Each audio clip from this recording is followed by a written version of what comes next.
Hello, everyone, and welcome to episode 513 of Constructive Criticism. We are here to talk about Modern today, and I'm joined by my co-hosts, Mason Clark.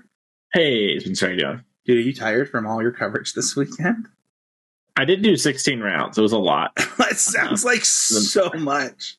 I've done like a double RCQ weekend for like 2Ks, or like a double 2K weekend, and that's about how many rounds. And I usually am like, by the end of Sunday, I'm like, I can't do this. This is too much. Yeah, I low-key wish I'd just done all of the rounds, just done the full 20 or whatever, something. But it was cool to get to commentate a lot of Modern Horizons 3 Modern. And RCQ winner Abe Stein is here. What's up, Abe? Yeah, I mean, while Mason was talking about Modern, I was being about Modern. You know what I'm saying? Except Modern in the streets and sealed. Yeah, I was out there mixing it up. I love it. Heck yeah. Well, I'm excited to talk about Modern today. It's every time we do one of these Modern episodes, we get a lot of listeners that, are really excited. It's a lot of people's favorite formats. Before we do that, though, the point of the show is always improving. If you're not getting better, you're getting worse, as we like to say. And, we like to take the opportunity every week for us to sit down with a listener and be vulnerable ourselves about the things that we're doing to improve, the things that we're learning, or the things that we're seeing that we think the community could work at, or, whatever it may be. Abe, I'm going to let you go first this week. I got called out for not letting you go first last week by the Mason. So it's your turn, buddy. What did you do to be always improved this week? Yeah, so my always improvement this week came from, really on the heels of playing the Modern Horizons 3 sealed for an RSQ last weekend that I talked about a bit, and feeling like I was playing well but not necessarily having the grasp on the format that I needed to have to really take down that event, to taking time over the course of the week to not only understand the archetypes that I kind of grasped pretty initially in my time playing the format, but also figuring out where I was having trouble evaluating cards that people were clearly winning with and people were having success with, and archetypes people were saying, in my friend group were saying like, oh yeah, this is like a very strong one, or they're posting their deck and I'm like, I don't understand how you got here. How did you navigate the draft to get here?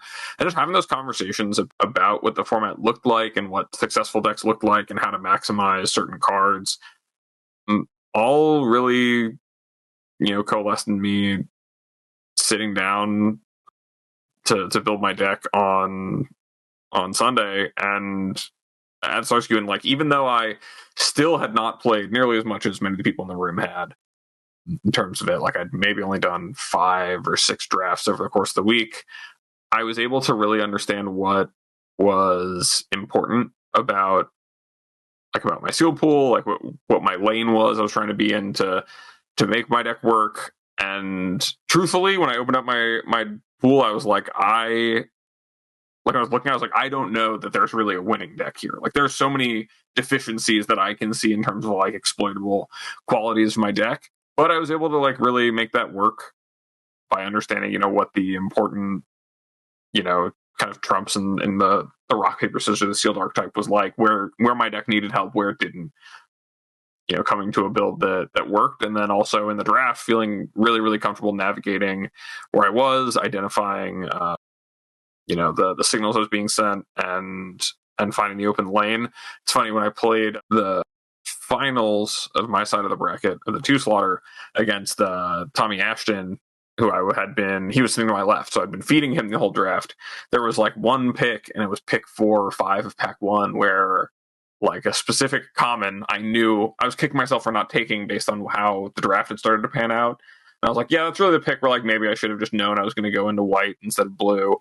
And it kind of hooked him on white, and we were talking about the draft, and we could trace it back to like this exact thing. So going from really zero of having like no experience really in the draft format, just kind of understanding what people had said about it, and like 17 lands data and things like that, and turning that into an understanding of the format over the course of the week was a really, really gratifying experience of just digging in, having the conversations around where I understood I was not getting things to the same degree that clearly people who I respected were succeeding, and having those conversations and leading that to ultimately feeling really, really good about the draft format as a whole, and taking down pretty big RCQ as a result.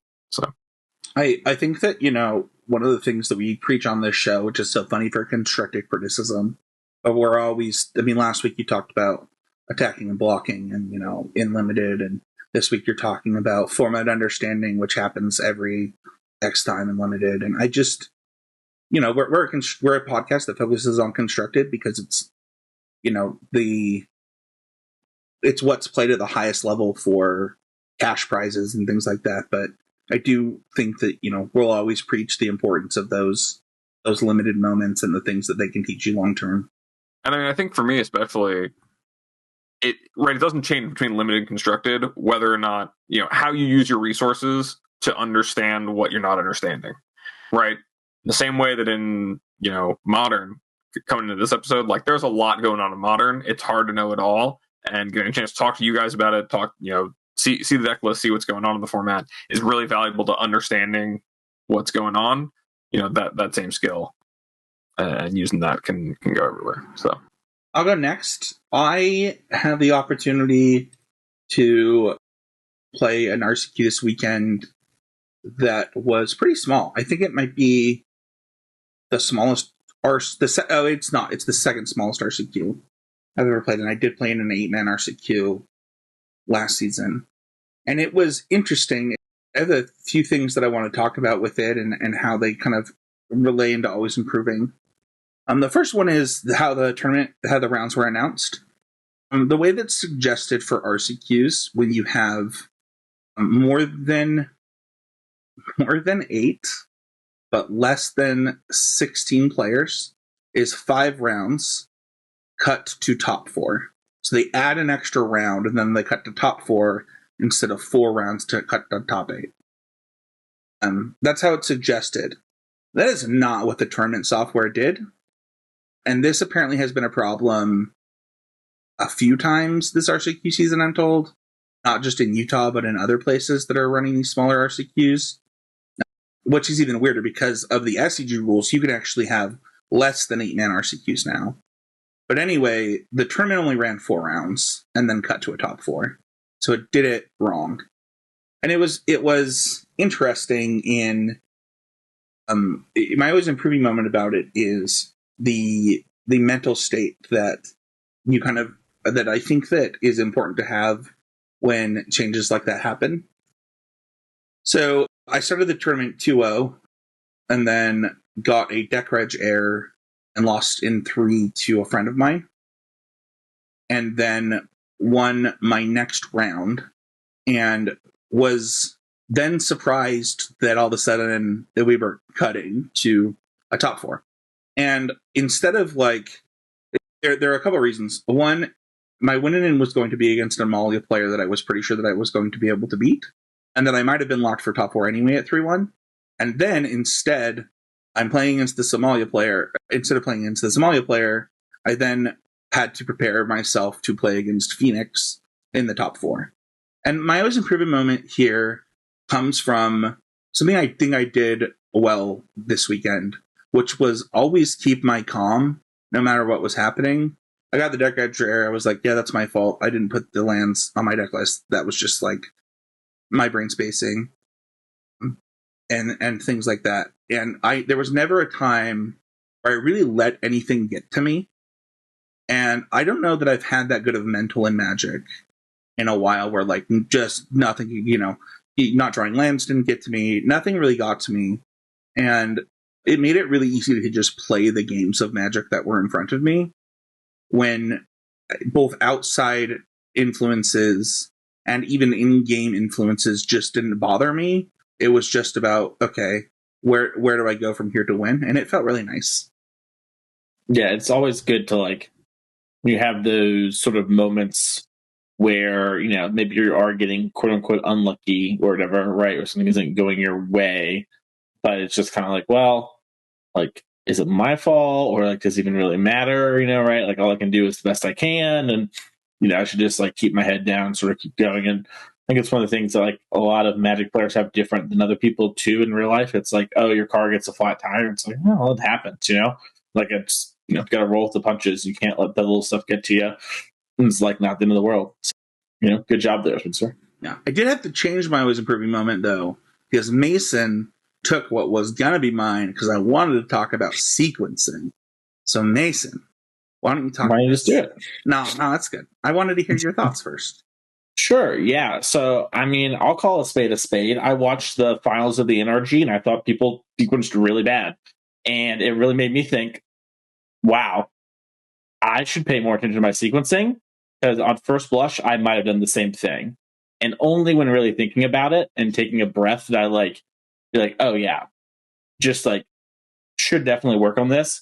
And honestly, just watched potentially game losing mistakes happen, and they didn't work out that way. One thing I kept seeing was doing a bunch of kill spells and then minusing a Narset to find more cards.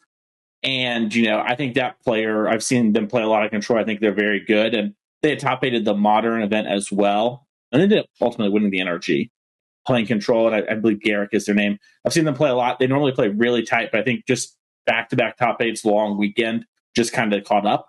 And one of the things that it reminds me of is you just can't let those things happen.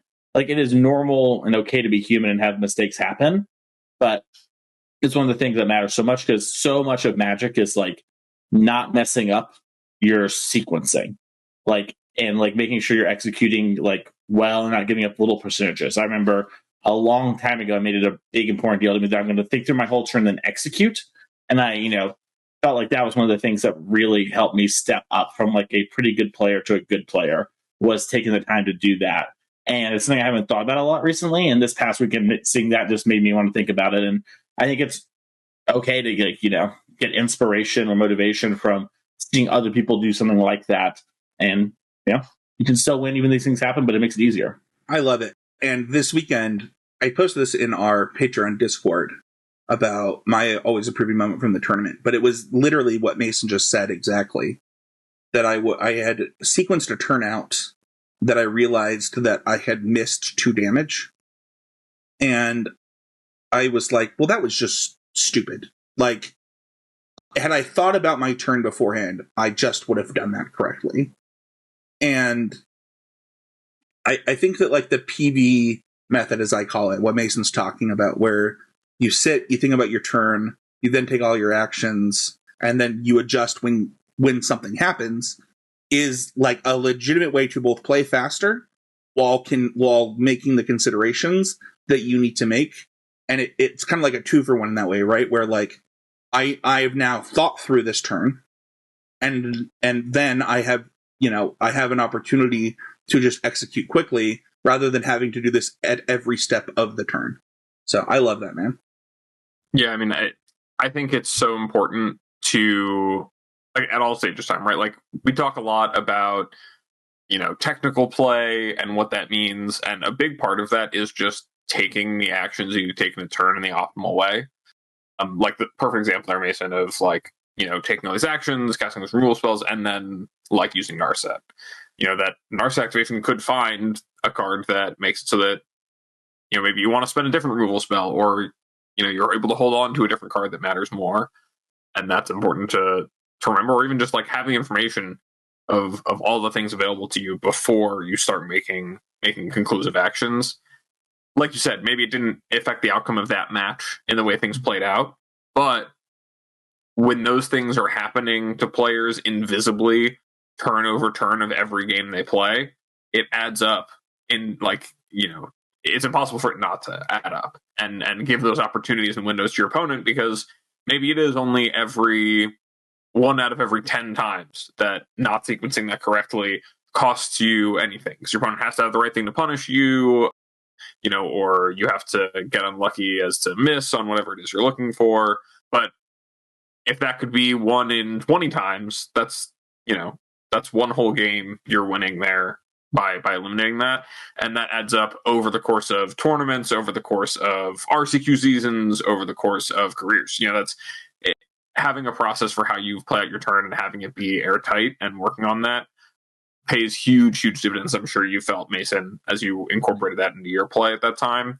And it's just a huge thing that's always good to hold on to, as a reminder of you can always be doing that better, or it's important to not lose sight of doing that for yourself. Yeah, and in some of those spots too, I think like you're just gonna always. I think one of the times was like casting a farewell. It's like you're probably gonna always farewell the mono green player this turn, but also maybe there's something in the top 4 that changes. How you want to do it, and instead of not naming enchantment so lockdown stays in play, maybe you do for something that you had not thought of, and you're going to do it either way. So why not look at your cards first? So, little things matter a ton, and they add up. But overall, incredibly impressive weekend. Minor slip up at the end of the day is not the end of the world, and honestly, it's going to help me not make some mistakes in the future. So, huge dub, an extra dub, as it were. I also I think I said this 2 weeks ago or last week. I just love it when people watch coverage with this mindset of like how they can improve rather than with the mindset of how I would have done better than this person. It's such a good mindset set shift that like really makes watching Magic coverage more fun and worth it. Let's quickly give a shout out to our newest patrons. I don't think there are any this week. If you head on over to patreon.com/ccmtg, you can become a patron of the show. $5 or more gets you access to the Discord. This is something that I expect to change during our next podcast meeting for what it's worth. I could be wrong, but I have some ideas of things that I would like to see moving forward, and I think that now is the best time to get in. I would highly recommend checking out the $10 tier now, but stay tuned for future stuff. And then don't forget to check out our sponsors. Heavy Play is one of our sponsors. You can use the code CCMTG for 10% off. This weekend, I was playing with Heavy Play sleeves once again. I once again had no issues, and I highly recommend. I don't know if all of the issues have been fixed with these things, but this is just another set of sleeves that I played with that did not have issues. I know that there were other people that were playing with them that said that their recent sleeves had no issues. I think this is the best time to buy these sleeves because they are. I think Mason, you said this 2 weeks ago. Like, as long as there's no issues, they are literally just the best sleeves on the market, and I feel very lucky to get to play with them. And yeah, if you've been hesitant to try out their products, now is the best time. And honestly, like, I love it. Like, I just won't use other sleeves, and I'm like a Dragon Shield like believer, Abe. I was like, the katanas came out. I was like, not as good as I like Dragon Shields more. Like, on and on. It took a while for me to move off these sleeves. Yeah, I also want to say that this was yet another weekend of the completely undefeated tour of their pro deck box series, being just every time I whip it out, and even like old friends who I see at an event for the first time in a few months, they're like, "What is that? Like, that thing's awesome." Yeah, and it's like, yeah, it is. I bring it everywhere from playing a deck for a weekend for a large tournament. I'm putting it in that deck box. Even just like having the 2 that I have, I could not imagine at this point like not using those for my deck. They are just so good. Never damage a card. Always stay shut in my bag. And look good doing it. So just all their products are really top notch, and I can't say nice enough things about them. And then don't forget our other sponsor, Untapped GG. If you use the link in the show notes, we get a kickback, and it is appreciated every time. I know that some people used the link for the Modern Horizons 3 limited stuff, and as somebody with a pro account with Untapped GG or the upgraded account, I think it is definitely worth it for those early and limited sets. So use the code below, and we appreciate it. Let's dive into Modern, and I guess I don't know where you guys want to start. You guys want to start with the NRG, the SEG, the MXP, the fact that you can't see challenge results. Where do you guys want to start? Yeah, I mean, I guess we should get that out of the way at the start here. At the time of this recording, it's been about 6 days since Magic Online deck lists worked on their thing. There's some problem with the website, I believe. They haven't talked much about it, but basically, we're not getting league results, we're not getting challenge results, we're not getting prelim results. There are just no results for the last 6 days when it comes to those. We know some things because of community efforts and people tweeting like, hey, I won the showcase, So like we know John Sagavon won. I will maybe final. I can't actually remember in the moment here. It's in the show notes, but did well in one of the showcases. And that sort of is, one, I imagine very frustrating for Pro Tour players, which is going to be interesting to see what they do. And 2, makes this a little interesting. But we do have 3 big tournaments that happened. We had the SCG, the pre-release weekend of Modern Horizons, and we saw some Modern Horizon decks do well there. And we saw decks like Mill win that event. Then we had the NRG and the MXP this past weekend. And the MXP was a 20K, the Laughing Dragon stuff, and it was 2 days. Ultimately won by Jeskai Control. And then we had the NRG won by Merfolk in the hands of Nikachu. And that is sort of the big stuff. We had a bunch of challenges before that, and some of that data is out. And the big thing I think, that might be the jumping off point is there's a lot of decks. Like, people are talking a lot about Nadu, and we can get into that, but like, Nadu hasn't even won that many of the challenges, the ones that we could see. Maybe in the last couple of days has won all of them. I don't know. But it did well. I think it won 1 or 2, but like, we saw Ruby Storm do well. We saw Tron do really well. We saw the Mardu Scam deck, I believe, win 2 of them. It's just, there's been a lot of differing decks, and it's really exciting to see, because it seemed for a little bit like that there was a little worry that Nadu might have been a Hogak situation. But speaking of Nadu, how do y'all feel about that deck?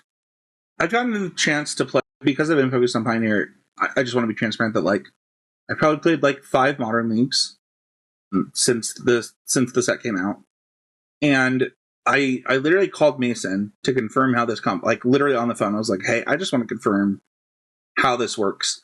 And one of the reasons is because originally at the SCG there were 2 different Nadu decks, and they were very, very different, and I was very, very confused.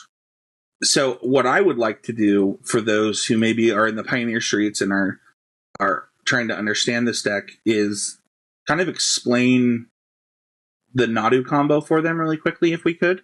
Sure. So Nadu gives each creature the ability that when it becomes the target of something, you then basically reveal the top card of your deck. If it's a land, put it into play. If it is a non-land card, put it in your hand. And it gives that ability to each other creature, and it happens twice a turn for them. So if I bolt Spencer's Nadu 3 times, he only gets to look at 2 cards, but he'll get 2 cards. And so what players do, there's a couple different ones, but the easiest one is with Shuko. It is a 1-mana equipment that equips for 0. And when you equip, you're technically like targeting it, which is sort of weird, but that's how the rules work to make equipment work. So they move the Shuko around, and that flips the top card of the deck twice. And with Springheart Nantuko, it is a 2-drop from the set that landfall, make a 1/1. That essentially makes it very, very, very hard to fizzle, which is a frustrating point for some people about the Nadu combo deck that theoretically get to sit there because they early on can fizzle, especially if they're starting from a low base. Then they will go through their whole deck, and at this point we kind of have 2 branching ways to win the game. On Magic Online, everyone plays Thassa's Oracle, and some people do that in paper because it wins through things like the One Ring and stuff like that. And some people in paper use Cephalid Coliseum plus Endurance to loop and make the opponent run out of cards in deck by having them draw 3, discard 3 over and over and over again. And you can do this via your Spring Hearts, moving things around. And it's very easy to do in paper, but on Modo, it requires doing like another 40 or 50 clicks for one iteration of like draw 3, discard 3. So you can't really do it. And so there's a little bit of, which combo is the combo. But that's basically what happens is you go through your whole deck and you either Thassa's Oracle or deck your opponent. Yeah, thanks for covering that, Mason. I think that the main things to think about here are Springheart and Nantuko, because I do think that there were versions early that didn't have this card, and that's gone away. Like, everyone plays this now. And I think the reason for that is that it makes it so this deck has the ability to, the consistency that it needs to like continually put up the results that it's putting up. That you're not just playing Cheerios, you're like playing a real deck. Yeah, I mean the whole deck feels like it positions itself to just have a turn where it's like, okay, my Nadu is in play, my Shuko is activating, and hopefully I have just dumped my entire library into play. And gone through the whole thing. And I think it's right in saying that like it's hard to talk about MH3 and how it's impacting the format without talking about Nadu as like the most, one of the most played, most talked about cards in the format. That's certainly most impactful. but I also think that, much so what we're going to talk about for the rest of the episode, it is one of many, many new things going on. I think that, in some regards, you think back to like Modern Horizons 1, it was like, oh, Hogak exists and is now everything. And I guess like Ren and Six and Jund and Urza it like makes some archetypes, and that's it. There you go. Everything else is kind of like some role playing cards. Yeah, and I think in that sense, like Nadu is close to, at least in the way people like are feeling about it and talking about it, close to the GAC in terms of like it's this archetype, it does its own thing, it's basically made this entire pool of cards, now playable, and this is like a whole new thing in the format. But there's like so many other things that have either like breathed life into archetypes we have completely stopped talking about for 3 years, or brought to life archetypes that really only saw in older formats, some of the reprints. So that deck is certainly really strong, and but it's not like something where it has completely eaten the rest of the format or caused the rest of the format to entirely adapt to its existence and like targeting it in the way that Hogak did. And I think it's important to highlight that. Yeah, just a bit. I mean, it does have the most matches played that we have results for according to mtgdex.net, but it doesn't have the highest win percentage. It's actually still under things like domain aggro and blue-white control and stuff. So, I mean, it has 6 times the results of Merfolk, but still doesn't have as high of a win percentage as something like Merfolk. Ruby Storm is the other one, right? So like people freaked out about Nadu first couple of days, and like Abe said, kind of like a card that's propping up a house of cards we've never really seen before, and some of them brand new. But Ruby Storm, sort of Ruby Medallion and Ral Monsoon Mage, have both brought back the Storm archetype, and this sort of mono red can theoretically win on turn 2 version of the deck.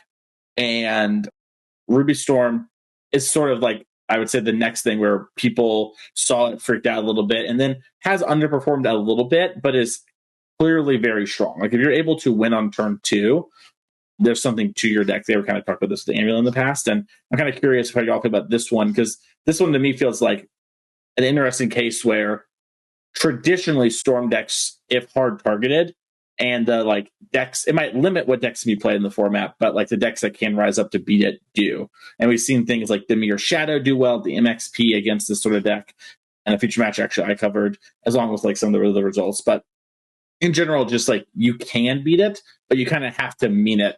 And I think that's an interesting thing, because we've had a lot of people enter Modern since MH2 and the pandemic, and they didn't remember paying the taxes you had to do in old Modern. Like it used to be, you show up and you have your like Stony Silences, and if you don't have your Stony Silences, you're just dead to Affinity. Like you're going to sit down against Abe Stein, he's just going to kill you on turn 3. And if you have that card, you're going to play a real game, but you might still lose. And that's kind of how Ruby Storm jumps out to me. I don't know how it jumps out to y'all. Yeah, I mean, my feeling on Ruby Storm, and I think just something about MH3 that wasn't necessarily the case in MH2, is that, like we're talking about, like these first 2 decks are scary combo decks, right? The things that are being enabled have really put the pedal to the metal of the format's speed, which is a big contrast to Modern Horizons 2, where the big impacts were things that were stopping that from happening, right? It was Solitude, it was Fury, it was Grief. The pitch elementals kind of shutting down the ability for those things to and serving as safety valves for the powerful things that were going to come for the rest of Modern. And I think we're really seeing now, a format-wide shift with decks like Ruby Storm, to the example of that, a format-wide shift from, okay, we have now in place, all of these tools for policing, the things that people are able to do via the pitch spells and pitch elementals, to now we have things pushing back against those tools and finding ways through them, and forcing people to, right, before you could get away with playing a deck that didn't necessarily have to have that level of interactive, suppose you didn't have to have a bunch of force negations, or you didn't have to have pitch spells to really be interacting. But these decks have really changed the paradigm, and said, you do have to really strongly respect that these kinds of things can happen in the format. And if you're not able to keep up with them, or you're not able to put them in their place, you're gonna get turn 3'd or turn 2'd by Mono Red Storm deck, or Nadu's gonna go off and kill you. Those things that are just going to start happening now. And I think the format as a whole, and kind of the biggest change coming into the last couple of weeks has been, you have to be ready for that being the reality now, and that has been the case for a while. There was once going to be a show on the Constructive Criticism Network called Devil's Advocates, or Pitchburn's Advocates or something. I don't remember what we were going to call it. It was basically like, Pitchburn Devil's Advocates, where it was a debate show where one person would make a point and the other person would just play the other side, right? And this would be a topic on that show, I think, where I love that we gave Mono Red Storm 2 mana cost reducers for the draw spells in Mono Red, so that this deck can exist. Like, it wouldn't exist without those cards. And then also, like, the fact that this gets to be like a Wish Storm deck, like the Legacy decks of old, and some of the greatest Storm decks of all time. It makes it really consistent, and I think that people really hate playing against consistent Storm. But in all honesty, I think that we really have the tools in Modern to let a deck like this exist. Like, Modern has gotten so strong compared to where it was years ago. I'm interested to see how the format adapts to this deck, because I believe this deck it can do it for. Yeah, Abe talked about it a bit, and you talked about it there. I think really quickly, we can move on to the Marty deck. I know you want to talk about this, Spencer. I think a big changing point about Modern is, let's say you started playing Modern after MH2, right? Kind of post-lockdown, started the vaccine starts rolling out. It is a very interactive format. There are some decks that kill you kind of quickly, right? Like, you play against Abe Stein, your locals, he turned to Double Hammer Jr., like, again, and he's like, again, and you moved on. But for the most part, there was a lot of going back and forth, and you would see, here's randomly this like combo deck for a weekend, and they kind of fall off. Or like Living End was kind of the one combo deck that like kept staying around. And Modern Horizons 3 gives a lot of juice to decks that are kind of in that ilk that sort of fell off. And, Ruby Storm is one of them, and Nadu is kind of another example of enabling this kind of creature-y combo-y deck that didn't really get to exist in the MH2 metagame. I think part of the problems that, we saw from MH2 meta and everything going on is actually because of things like that not existing, which means there's other things that get to exist. You don't have the natural predator. So, anyways, Spencer, Mardu, you really wanted to talk about. I want to talk about it with you. What do you love about it? I do, but I actually want to talk about it in the context that you just gave on Ruby Storm, where, like, we're about to talk about, like, an ephemerate deck. This, like, Grief ephemerate 3-color value pile deck in a lot of ways.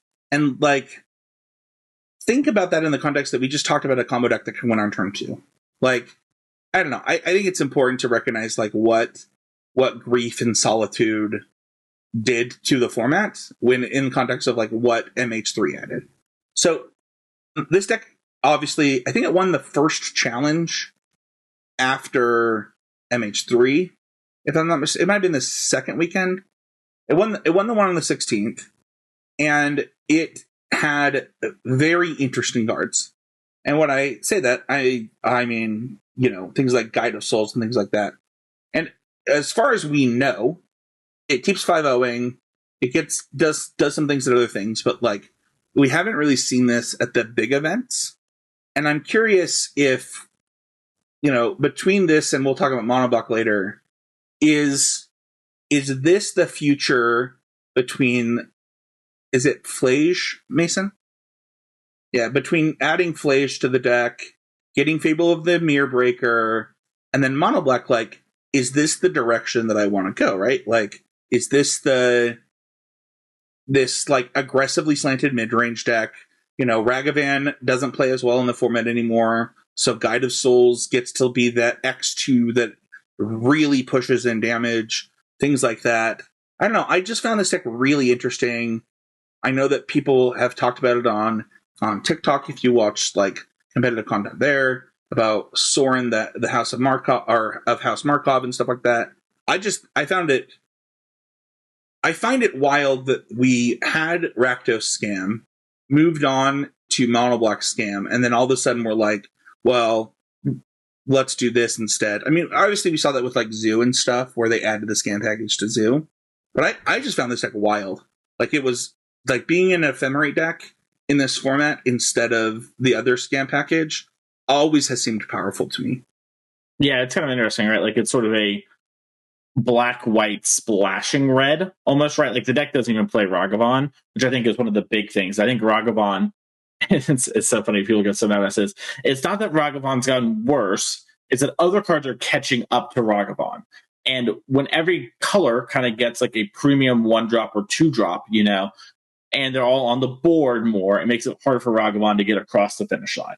And so it's less that Ragavan is like bad and more that the format is caught up to its power in some way, or is more comparable in playing those kind of games. For what it's worth, Spencer, you were curious about the challenge. This one top 8 at the challenge. It was the first seed going into top 8, but Burn won the first challenge with Flage Red White as the second deck. And then I believe it won the third challenge. So I believe Canister won the second. But it doesn't really matter. It's been doing very well. And to me, the delineation is it is a black-white deck playing Flage Titan of Fire's Fury, because Flage, sort of the consensus from a lot of people is it solos the Rakdos Scam deck. And that's been my experience playing Leagues, which I got like a 4-1 or something like the first day playing Porco. It doesn't really matter, but I played against Scam a lot. And I would just play Flage and, kill their like 1 or 2-drop thing. And then they would also, like the games, they would take it from me with Grief or whatever. They like discard a bunch of cards, I like use fetch lands, whatever, and then turn 4, I bring like this thing that like kills something, gives me a life total buffer, forces them to take time off. And if they don't, I'm just going to gain too much life. So it's sort of like this weird, okay, do you believe in Flage?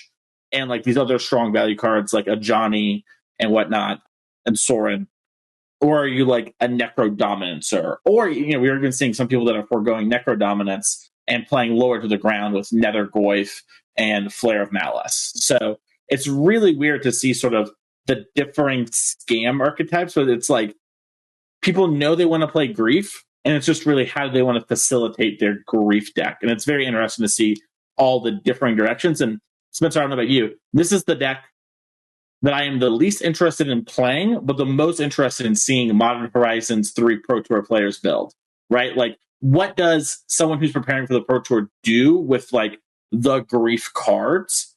And, like, what's going to happen? Because for me, I like the black deck, but, like, there's lots of good reasons to be lots of color combinations.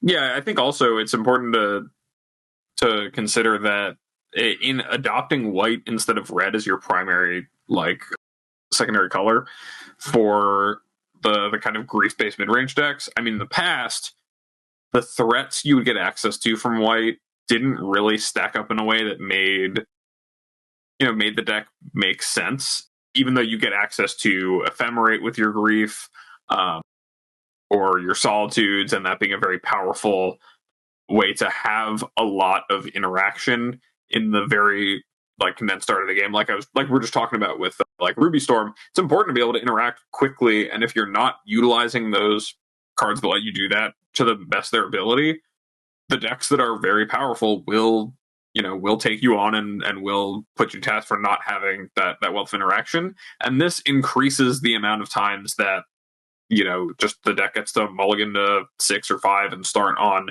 one of its best openings, while also being backed up by a slew of just better value mid-range cards at the cost of maybe some of the Ragavan used to be the best thing you could do for 1 mana, but like you're saying, Mason, there are things that compete, and there are things that generate more value in a longer game at the same kind of cost, and a low deck building cost too. So I think it's like the other thing to be really cognizant of when it comes to this deck is that it gets to play 3 more copies of ways to grief you multiple times in the first turns of the game. It can grief you and then ephemerate it and then ephemerate it again in the upkeep and really just absolutely shred your hand.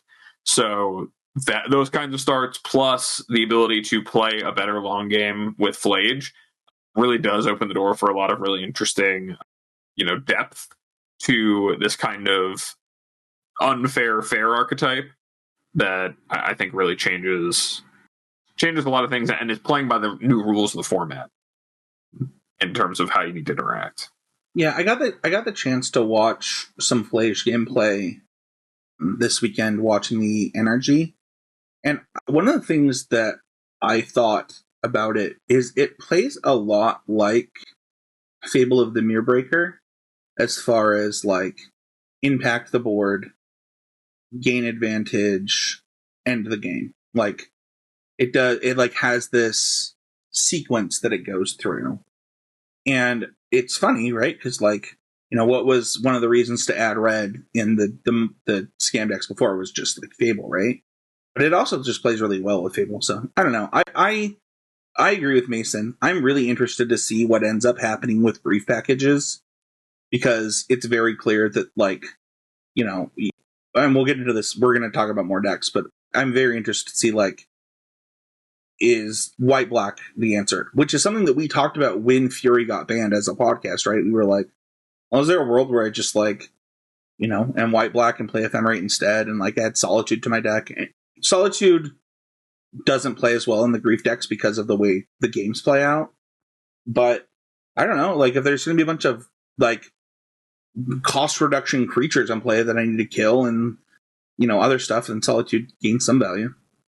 Yeah, I think a big thing to delineate too is that Rakdos Scam was an aggro deck that could play a mid-range game. And I think Mardu Scam is a mid-range deck that can play an aggro game. And the difference of having Guide of Souls versus Ragavan really leans into that, where a lot of people are playing Guide of Souls because it actually helps you like break through Nadu, right? Like Nadu plays the like halfling and like Nantuku, all these creatures on the ground, and then you get this extra bolt, this jumping over them with the Guide of Souls attack trigger. So it's very interesting, which actually brings us into the other kind of mid-rangey deck that's kind of popping up, which is Boros Energy. And Abe, I know you kind of were looking at this one before because you want to talk about it as a fellow Guide of Souls Flage deck.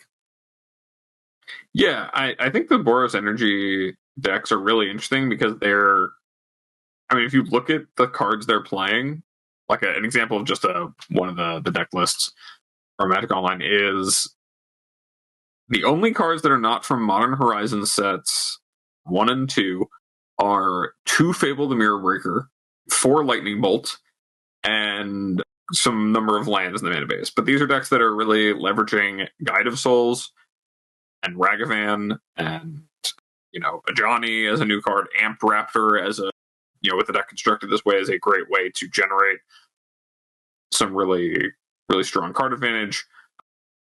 Flage, as a removal spell and finisher, especially in conjunction with Arena of Glory, the land that you can exert to cast a creature spell and give it haste. Therefore, giving Flage haste on the escape, really, really powerful. And then just removal spells and Galvanic Charges and Lightning Bolts and using Unstable Amulet for amount of card advantage off of the energy producers.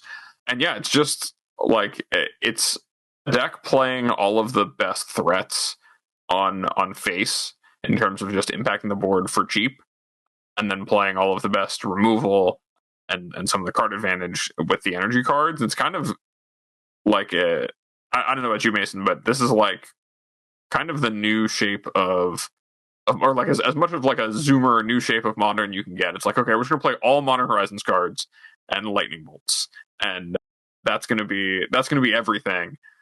But these decks have been doing well online and really showcase, I think, in the same way as the Martyr deck does, the power of Flage as a finisher in like this kind of world of aggressively slanted mid-range decks, which are playing by the same rules as Ragavan, but at a larger scale. Of like, we need to be getting on board, and we need to be having ways to pull ahead and ultimately winning through combat by amassing a board state through all this and incrementally advantaging our opponents out of the game. And energy is the mechanic that does that the best, right?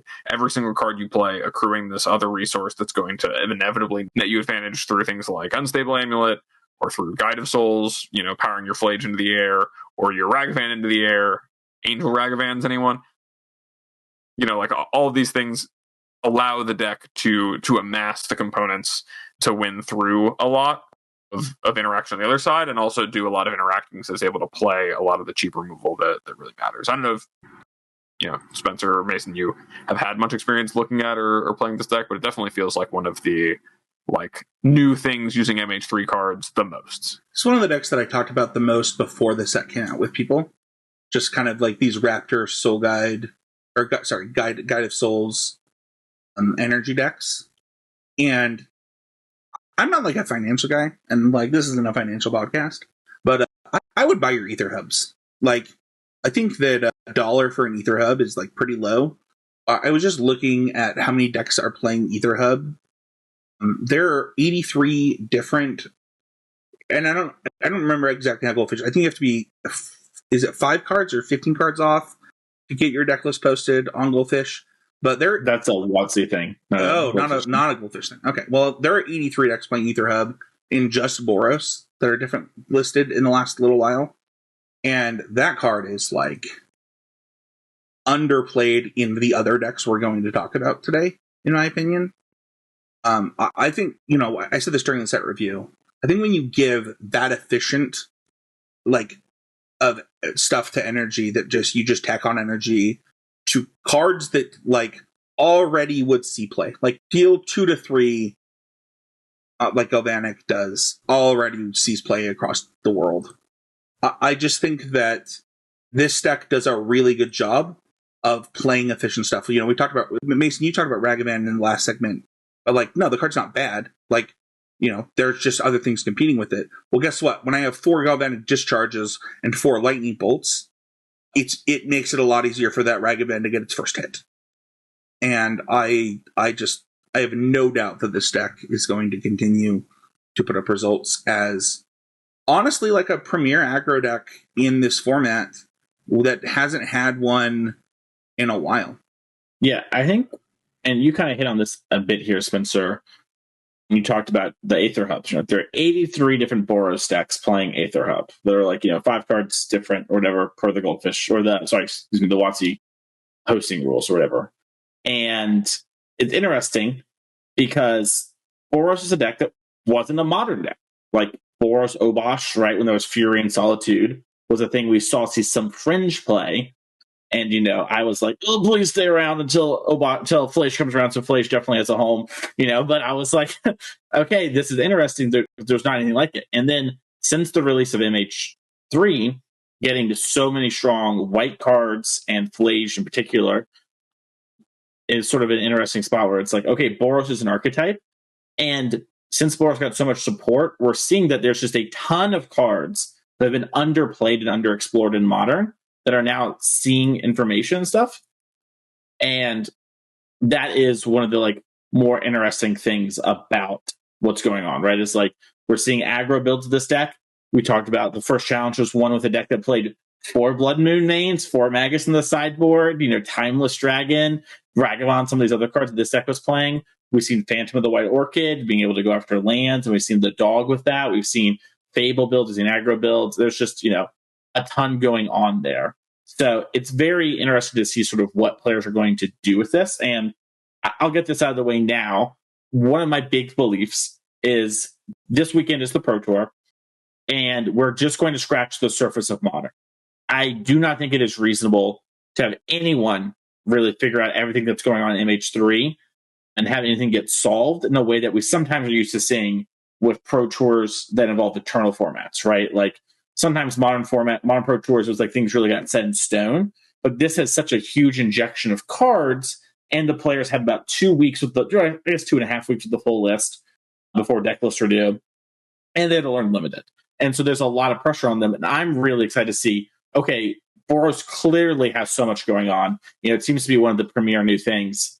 What will it look like in this iteration? And then what will it look like in 3 months, 6 months, a year? And as new cards get added and we figure out new things and new playable cards and things that maybe we missed or things get banned and changed. So I think it's a great time to be a Sacred Foundry enjoyer. And there's just a ton of different things to do. And they all involve Flash, which makes me happy. I got to move on to the next deck, Mason, but I have a question for you. And I have an answer for you. I think you can answer this. So if you can't edit it out, but did you all know that they were going to cut Green from Tron? I mean, if we knew something like that, it would not be the case. I think, Tron is the next one we're going to talk about. And there are, in the same way, a bunch of Boros decks, a bunch of new decks playing Ugin's Labyrinth. And just like Devourer of Destiny's Ugin's Labyrinth and Cosmic's Command is sort of this like 3-card package with Tron cards that we're seeing in lots of different places. And we're even seeing this branch out into things like Red Green Through the Breach, which is presenting like turn 3 to even turn 2 at the best draws. Kills, which is very strong to say the least. But like in general, the Eldrazi cards is sort of what I'm calling Tron, because there's so many different ways to talk about this deck right now. And I think it's really, really good. This is something that I think was underappreciated during previous season. Which is crazy to say because everyone said, this is one of the best cards in the set. But it's underappreciated just how good the shell of cards surrounding Ugin's Labyrinth was. Because it's like, okay, this 2-mana card's good, but like, is Devourer actually worth it? How strong is Kozilek's Command? I mean, I kind of highlighted that as a sleeper during our set review. And it's been great to see this sort of come up. And the big thing that I think has been happening is people main decking things like Trinisphere and really leaning into that prison-y E-Tron element. It's been great. I'd love to dive in just because, like, I had a conversation with Matt. Let me back up. I had a conversation with Matt. I was like, there are so many Underworld cookbooks in this deck. The first deck that played Emrakul World Anew, I was like, there's so many cookbooks. And he and I were both like, yeah, just like cut the cookbooks, add sagas, just like fix the problem. And that's what ended up happening. And I believe from what I've seen from 5.0 lists, like, it's wild to me that like you just are cutting green from the deck. Not because of like, green having great sideboard cards or whatever. Like, you're a Karn deck, you don't really need the green anyway. But I more am just surprised of like, we ended up in a world where like waste is seen play, and you just don't need the colored cards at all. And I don't know. The first list that I saw that did well, I believe it was either the SCG or the first challenge was like green-red with like a couple Wordbreakers based off of the Doomwake deck. And then we've now kind of gone into what Mason talked about, this like Chalice of the Void, Trinisphere, Emrakul, Devourer of Destiny deck with the card package. And it's putting a real check on the format, in my opinion. I've gotten to play against multiple versions of this deck online. I think it's really powerful and has really leaned into Karn the Great Creator, just due to its ability to stop your opponent early while also, being able to, win the game when it wants to. Is it really that surprising that we've gone ahead and just cut? Like, I remember times where it was just, we were not playing colors in our Tron decks at all, right? We were just Eldrazi Tron left and right. Matter Reshaper ruled the streets. He was out there on his corner collecting his nickels, like, it's been a return for sure. But looking at the cards in MH3, and especially like, cards like Ugin's Labyrinth, which bring back the world of, okay, I can have more of my substantial draws which lead on a soul land. And, nowadays Thought-Knot are not quite as good all time, definitely not in the current iteration of those Tron shells. They're leaning more on getting out, Emrakul, or, powering out, powerful Karn the Great Creator locks, all is dust in the opponent, and really slowing the game down to get it to the point of, the One Ring and Emrakul really kind of taking things down. But I don't know. I think that it's when you look at a world where you can play Eldrazi Temple and Labyrinth as ways to additionally turbocharge your draws and make it so that rather than needing green for Sylvan Scrying and adding this consistency in terms of like the cantrips and Ancient Stirrings, to just having more lands that cheat you on the mana you need to cast the threats that you care about, like it really is an entirely different kind of Eldrazi Tron, I want to say, because unlike Eldrazi Tron in the past, right, it's not reality smashing you. It's kind of doing what Tron traditionally does, right? Devourer of Destiny, when you, right, casting a 6/6 that exiles the permanent that matters the most on the board from your opponent, likely, that is kind of a Karn liberated situation. Just casting it and minusing, except now you have a 6/6 behind it, or getting to set up your Karn, maybe not lock, but your Karn soft lock of shutting down what your opponent's doing and having that be a perennial threat. Like, those things seem kind of standard for what Tron was doing before, but the addition of Kozilek's Command and Devour of Destiny and Labyrinth all in conjunction at the same time, enabling things like you're saying, Mason, enabling things like Trinisphere or just turn 1 Chalice of the Voids on 1 has really changed, I think, the whole dynamic of the deck for the better. Yeah, I think that if you had asked me, I would have said that I expected Haywire Might to stay in the deck, and I expected like Sanctum of Ugin, Worldbreaker, Eldrazi package decks to come out of this, where I would get the right Eldrazi at the right time, and so on. And what's funny is, like, the best 2 finishing decks don't even play the same Eldrazi package, and it does look like one of them plays green for Worldbreaker. So maybe we're not, like, at the final evolution yet. But yeah, like, the things that seem true are, like, All Is Dust gets to be in the deck as, like, a 7-drop that you get to use. Kozilek's Command seems to be the truth, and Devourer of Destiny seems to be the truth. And then, whatever you want to do with your Karn Great Creator sideboard is kind of like the pillars of what this deck looks like. And Chalice of the Void. I think that Chalice of the Void and Trinisphere have earned their slots in, like, stock as well. And Emrakul, right? Like, I think that's another thing that is I don't want to gloss over, is that Emrakul being threat you can actually effectively cast either by cookbooking it or just by casting it as a complete game-ending threat is very relevant.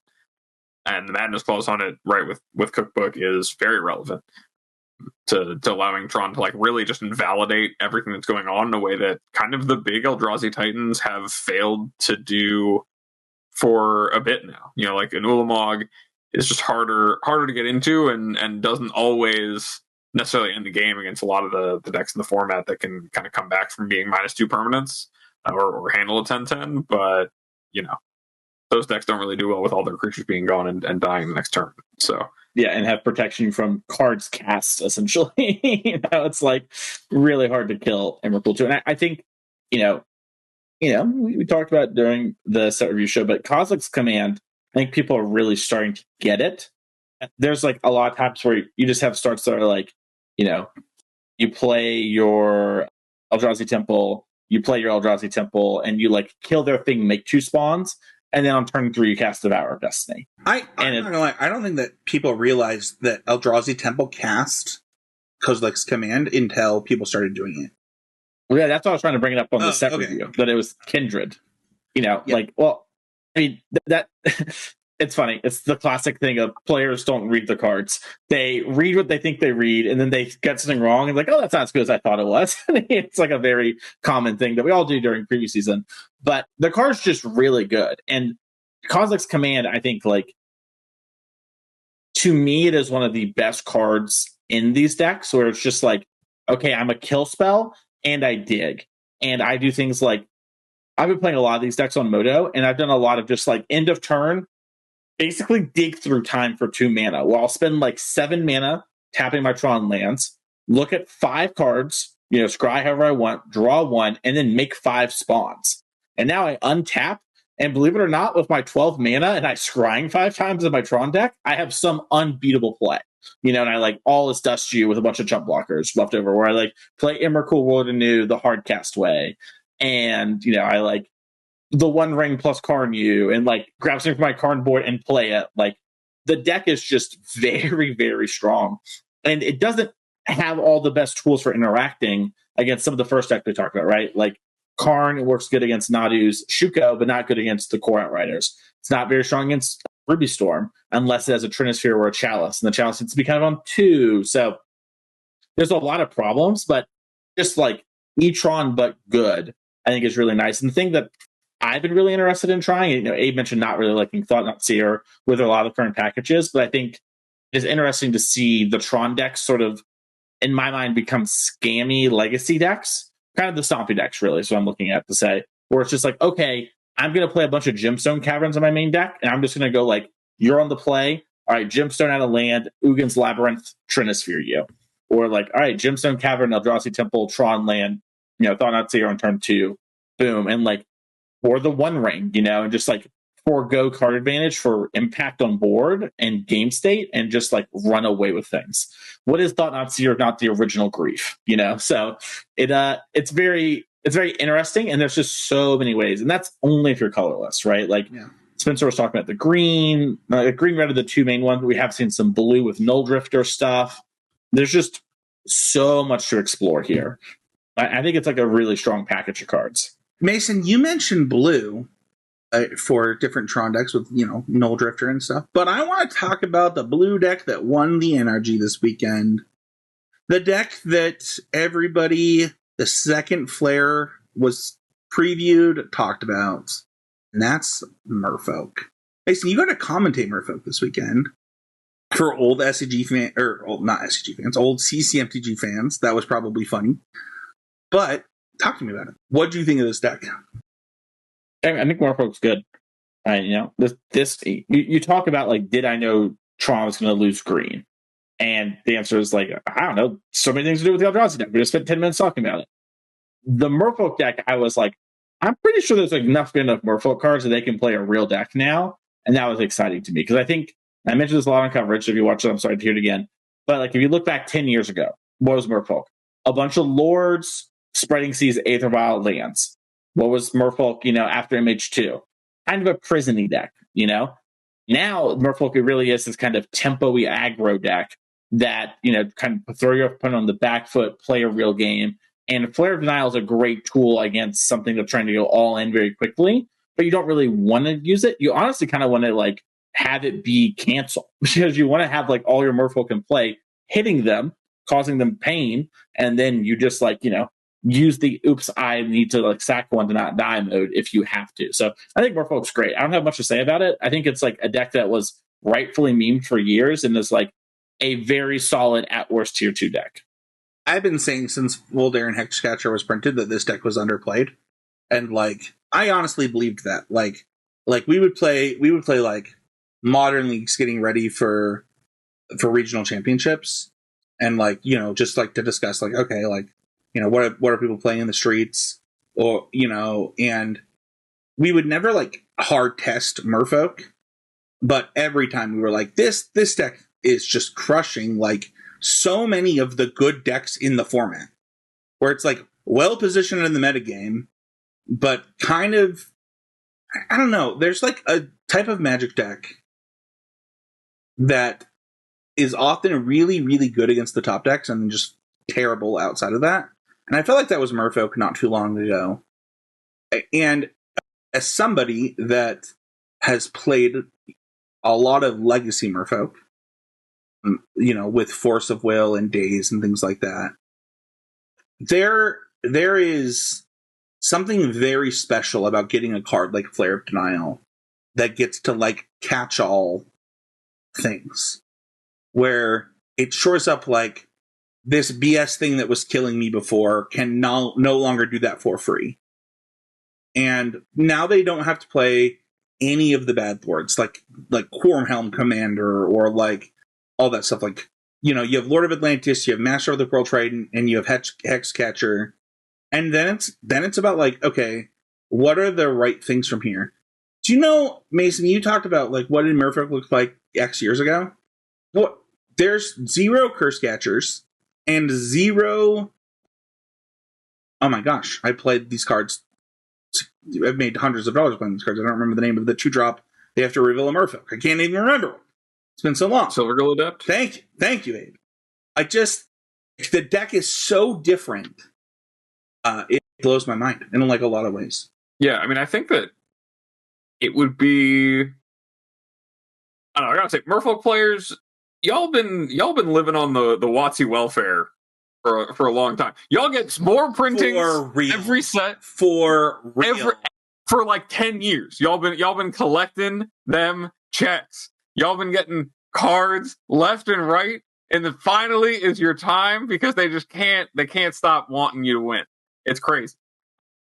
No, I mean that's pretty tongue in cheek, but I do think that like Flare of Denial, especially being, like you said, Spencer, like a catch-all counterspell that you get to enable pretty freely off of I mean, I've seen some lists playing some number of Silvergill Adept. I know that. Let me see. I don't think Nikachu played. Nikachu didn't play it. Nikachu, also, for its worth, didn't even like Flare now that much. He was saying the biggest gets in his deck were Harbinger of the Seas, which is the turn everything into an island, Merfolk. Dude, and Sink into Stupor because he loves that card. Sink into Stupor is very good, and he has 4 of them. That card is the 3 mana MDFC, so it's a land on the back, where you return a permanent warrior spell in the stack to the owner's hand. And he just played 4 of them and played a bunch of lands and had a bunch of them that were spells and just never really got flooded, never really got screwed. So I was thinking about this. If he has a Harbinger of the Seas, you don't have to pay the 3 life, right? It's just an island, just like Shocklands. Yeah, it's just 6 offense. That's Yeah, I think that just being a deck that's able to play a proactive game and play a ton of the interactive spells, right? Playing a ton of pitch, or in this case, being the first deck to really effectively use the sacrifice spells, the flares, right? Flares, forces, and invocation elementals. Like Nikachu had 3 of each. He had 3 force negation, 3 flare denial, 3 subtlety in the sideboard. He is prepared to play by the rules of Modern as they stand. Right? He's ready to interact with the things that need to be interacted with at the cost of 0 mana and just cards. And I think that that's like really important to take to heart in terms of like why. I mean, for additional reasons, like, you know, the Harbinger of the Seas has a ton of utility in that deck, as well as being more of what makes Merfolk good in terms of having some of those free wins around like spreading seas they used to get being kind of compounded by basic land checking your opponents a lot more with that card, while also just giving a bunch of your creatures unblockable by turning on all your island walk, making your lords effective the turn it comes down. It's like a huge get for the deck. But also being able to play by the same interactive rules and being able to put a constant amount of pressure on the opponent while being able to tap out with impunity to know that, you know, as a creature deck, you're tapping out, but you're not just going to die because you didn't leave up mana to do something, is massive. And I think that as the format matures, you know, as we see the Pro Tour happen, as we see the months following the Pro Tour happen, as we see, you know, Bloomborough come out and more cards enter the format and more implications of the MH3 cards be understood, I think that the kind of the paradigm set here by Merfolk, and kind of to the same extent that by, you know, the Mardu scam decks, kind of saying, okay, we need to start evaluating how we're using these cards that are the best tools to interact in, and they have to be a part of your equation. They're not an option. They're not something you opt into because it makes your deck just a little bit better. It's something you need to be engaging in to really access the format and handle the breadth of it. You know, I think this really sets the tone of like a deck that obviously has been fed the tools, it's got a simple formula, but is playing all of the on the stack interacting ones in a really effective way. And I think that's just really, really important to kind of highlight. In like, you know, obviously Merfolk has been on the cusp of being a playable deck, and it's a deck that you have to respect and know the play patterns of and have for a while. But still, the way it's able to enter the format using the cards that are really going to start defining the rules of engagement of the format, moving into the next few months, is really important to highlight. Yeah, I mean, you know, Hela Mason laugh track, but like this is not close to its final evolution either. I think that like there are, just between the cards you mentioned in Nikachu's sideboard, I think that like, you know, when they got Harbinger of Tides, for example, that was like a thing that people were like, oh my gosh, like does this Merfolk over the edge? And like the number of cards, like you said, in like the last 10 years that are like, this is a piece, right? There are so many pieces, but it's about finding like, okay, like one of them, I don't know how to say this one, the Savine. Yeah. So Salem, excuse me, Salem. Yeah. Like when that card came out, like it wasn't just played at Merfolk, but it was played all over the place because it was so powerful. And it's like understanding, okay, like what number of lords and what type of lord effects do I want? And then what number of this effect do I want, and so on. And I think that when you're an Ether Vial deck, you become about the metagame, and there are so many pieces that fit into different things that could happen in this metagame that I think that this deck has a lot of room to grow. Yeah, and the huge shout out to just Aether Vial coming back to Modern. It took, basically, like Abe said, 3 cycles of free spells, but we got it. We made it happen. Yeah. Do we want to talk about the 2 different versions, though? I mean, there's like a bunch of different versions. Well, I think there's 2 delineations that I wanted to talk about. One is the Wizards version, and then the other is like the non-Wizards version. So the Wizards version plays Snapcaster Mage, Flame of Anor, and the non-Wizard version does not play Snapcaster Mage and is like a classic Jeskai control deck with like Wrath of the Skies, the Tune the Narratives, and the Galvanic Discharges. Both of them, all of them all play Galvanic Discharge, Tune the Narrative, and Wrath of the Skies. And it becomes about whether you believe the efficient energy spells bring Snapcaster Mage back into the fold enough to play Flame of Anor, or whether you don't. That's kind of the difference.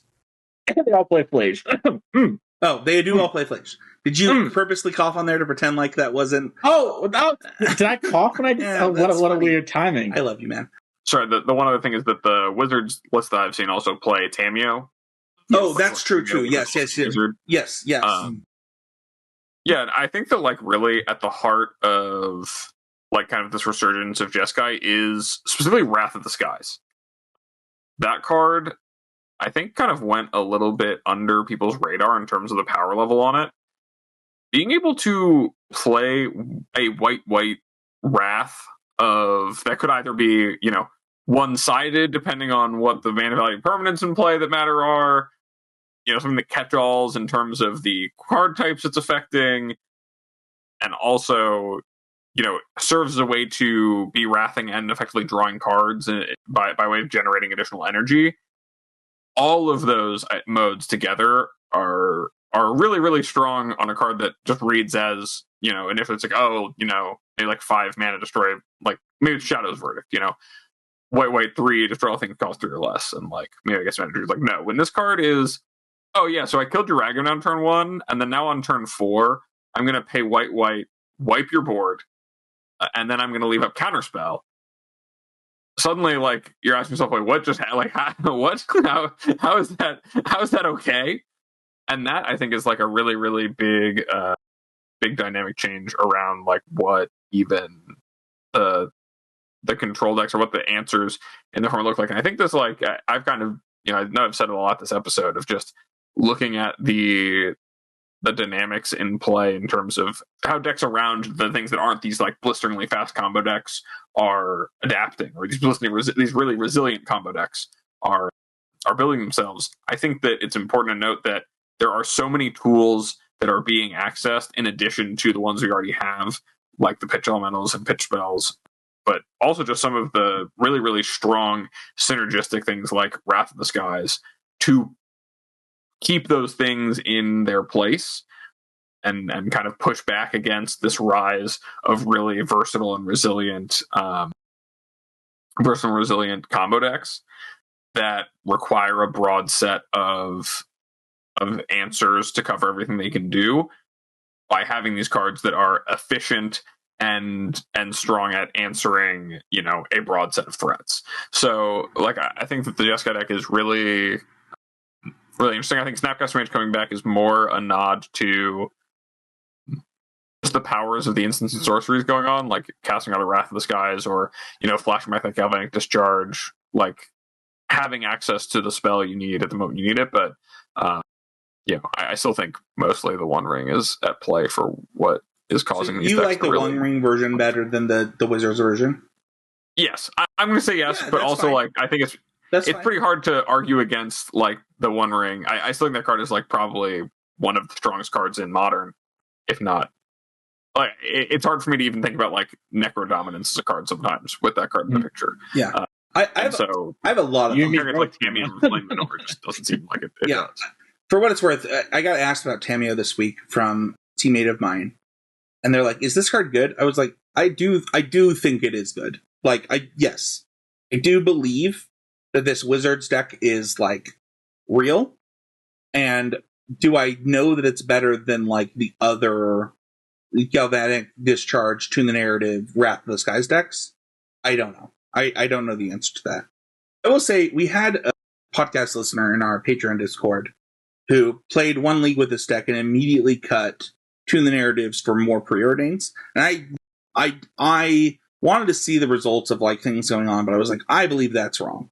Like before this podcast goes up, I'll probably talk about it in the Discord. But like Tune the Narrative, Galvanic Discharge, I talked about like kind of the value of just adding energy and like the kind of what energy does as a resource during our Pick 2 set review. And I think that if you think that Preordain is better than Tune the Narrative in a deck with any number of Galvanic Discharges and any number of Wrath of Skies, you are misunderstanding what your deck is trying to do, because what you're trying to do is abuse a resource. And this deck is the one that found Galvanic Discharge into the narrative. I think it's not posted, but didn't Manguchi win with just blue-red in a challenge or a showcase or something? Well, yeah, that's what the deck I thought you meant originally, which was just blue-red Wizards, which is like another... Yeah, so it's like four I'm pretty sure that happened. We can't really see the results, but I'm pretty sure... That one's up. Oh, is it?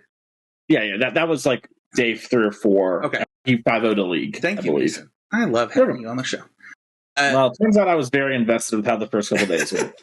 And I have a good work-life. But what I'm saying is like, I talked about these 2 cards during my like sleepers. I was like, these are aggressively costed for the amount of value you get, and we're seeing the fruits of that. I didn't know this is what it would take for Snapcaster to be in some lists. Even the Soul Tide One Ring version is playing Snapcaster Mage that did well at the MXP. Like, I don't know, Mason, you did it. You made Snapcaster playable. That's right. Flage made Snapcaster playable. I think the thing that's interesting to me, and the thing that I would like, when you go to the One Ring versus Flame of Anor, like Tamiyo stuff, the delineation point to me is like, do you believe you're playing games where you need a critical amount of resources, or do you believe you're playing games where you need to make sure your opponent doesn't get underneath you? And the One Ring is great if the game is about resources, right? And you're playing anything close to a normal game of Magic. But if you think that their opponents are going to be Ruby Storming you a lot, it is a little bit of a liability. Whereas having Tamiyo in that spot and like some amount of, more Snapcasters in your deck as things change a little, means that you're able to kind of hold up your spell stairs, your counter spells against these Storm decks, and like Nadu decks to some extent, and like attack in, get a couple clues, keep a slow amount of cards going, but never expose yourself. I agree with A that the One Ring is one of the strongest things in Modern, if not the strongest, and just makes games not anything else. But I do think there's like real costs in some matchups, and it's really interesting to see the way players go about it. And I'm really curious if like there's a world where like the One Ring is a sideboard card, where it's like, all right, my Tamiyo's, I'm kind of like, I think combo is really good, but it's like just to win any game that's about interacting, let me just put in like 3 of these One Rings. And Flame of Anor being a really strong card. I'm really curious about this from you two. Invoke Polarity. This is a card that is in all the Jeskai decks in some number. And really, the question is, do you believe in it or do you not? Because the person who got second at the NRG, he went undefeated in the Swiss, in fact, only lost in the finals. We did an interview with him, and he was a little anxious about it. He was like, actually, I'm not a huge fan. It like is good in some spots for sure, can steal something, but I played a lot of matches where I played against like Living End, and I was like, oh God, don't win the flip. I don't want to have to cast Living End, and things of that nature. And then Joseph Pusley, who won the 20K MXP, did a little write-up on Twitter and basically said, my biggest regret of the weekend was listening to my friend and not playing more Invert Polarities. I think that card was cracked. And he was playing like One Ring Jeskai versus Tamiyo Jeskai. So my question to y'all is, what do you think about Invert Polarity? Card's gas. I think it's gas too. I just like, you don't have to, if you don't want to win the flip, don't use it. I don't know. Well, sometimes you have like Living End, for example. Like there's a coverage of future match you can watch where it's like his opponent's going to kill him if Living End resolves. And the way Invoke Polarity works is it doesn't say you may cast it, you cast it. So like there are things like that where Wraths, for example, things like that. So this was a discussion on Twitter this week that I thought a lot about. That it when it's good, it's probably like the best card in your deck. I just think the times where it's like treachery or counterspell way outweigh the times where like specifically it's a spell that you do not necessarily like. It turns into a 50-50 of like whether or not the card is effective for what you want it to be. Even against like if you were getting like Wrath by Wrath of the Skies, like you can just if you control the spell, you can just choose a number that's advantageous for you. You know, like there are still like it still is effectively countering the Wrath effect in the format.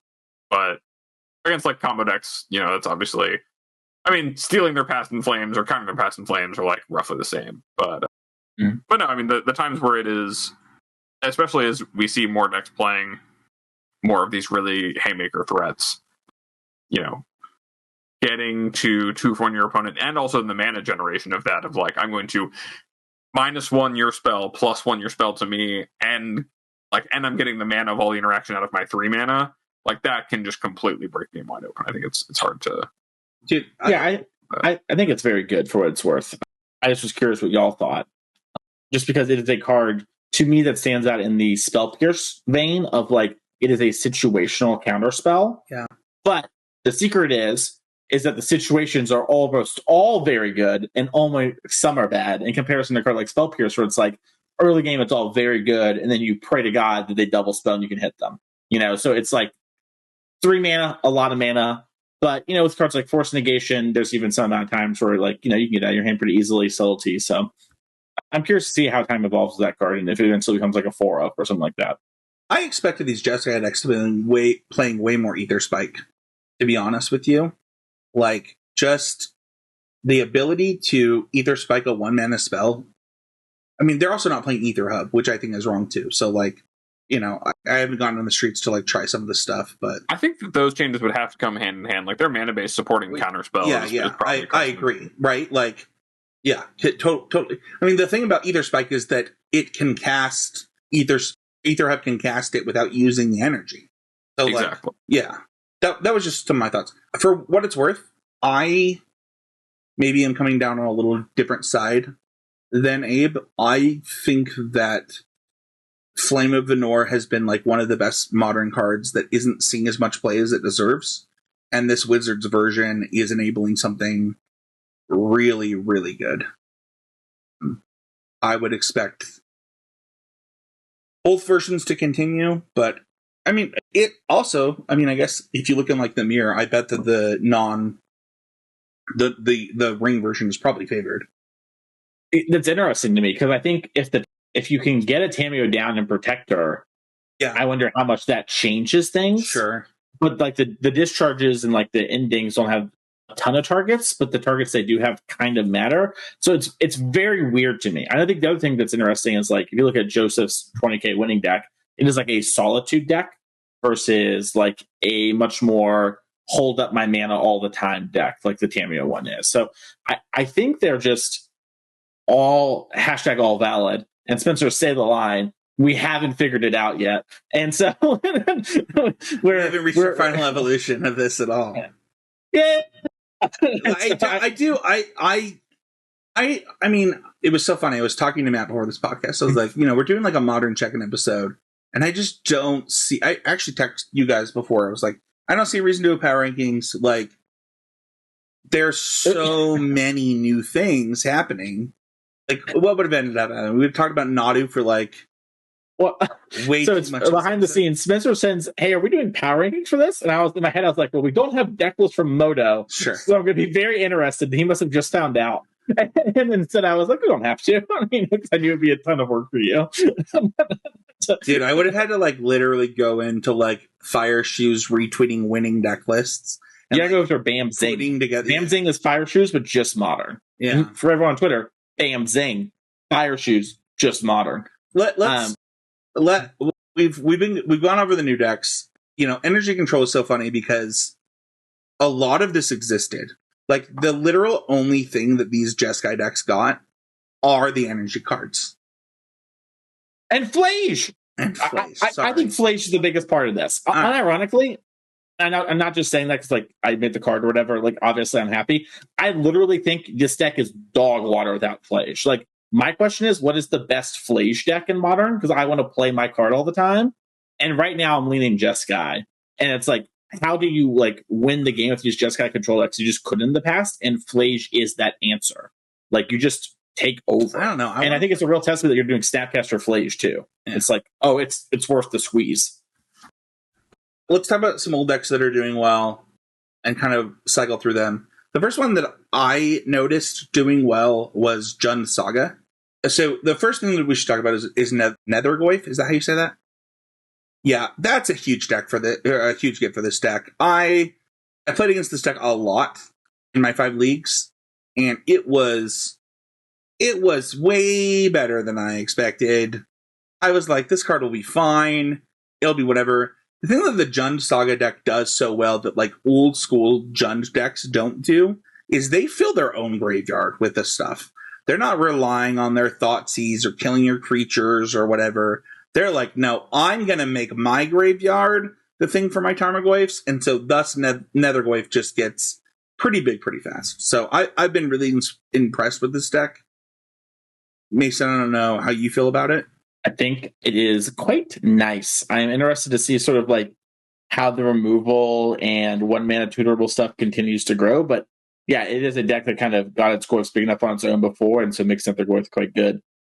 Abe, do you have any thoughts on Jund Saga? I think it's just a solid. No, I mean, I think that Jund Saga, and I think a lot of decks we're going to talk about here, like these are decks that are, right? We just talked about a bunch of decks that are pretty new, right? Or using a lot of new cards, except for Merfolk, like pretty new in terms of how they're constructing themselves, like and shaping themselves. I think that like a lot of these are ones that still probably play about the same as they did before, just with upgrades from Modern Horizons 3. And I think Jund Saga is like one of the biggest winners of that, with Nethergoyf doing that. It's so funny to see Tarmogoyf cut from this deck. Like, it's wild. Like, it was the best Tarmogoyf deck by a substantial margin, and then it's like, nope, Nethergoyf, we're already doing the thing. Let's go. And honestly, like, you know, it plays, you know, Inquisition of Kozilek and Thoughtseize, like it plays like an old school Jund deck, but plays by the rules of Modern now, and I'm impressed. I did not expect things to turn out this way. This was not a deck that I had high on my list. I think, Abe, you had Nethergoyf on your pick 2. And I thought it would be fine. Like, I thought it'd be good in, like, Shadow and stuff. That, I think that it fit better into this deck in a way that I did not expect. I'm glad that this deck exists in this Modern format to punish people that are, like, trying to get way too cute. So. I think one thing, by the way, to quickly note is that Tarmogoyf's role recently in the format was I am a Rhinos and to some extent scam hate card. Where, like, if the game is about the battlefield, I am really big. And as games have become a little bit less about that and more about being really efficient, we're not seeing Tarmogoyf. But I do think Goyf isn't dead. I think it's just we have to wait till, like, that happens. And the Mardu scam deck, being able to have cards like Solitude means Tarmogoyf less dominates.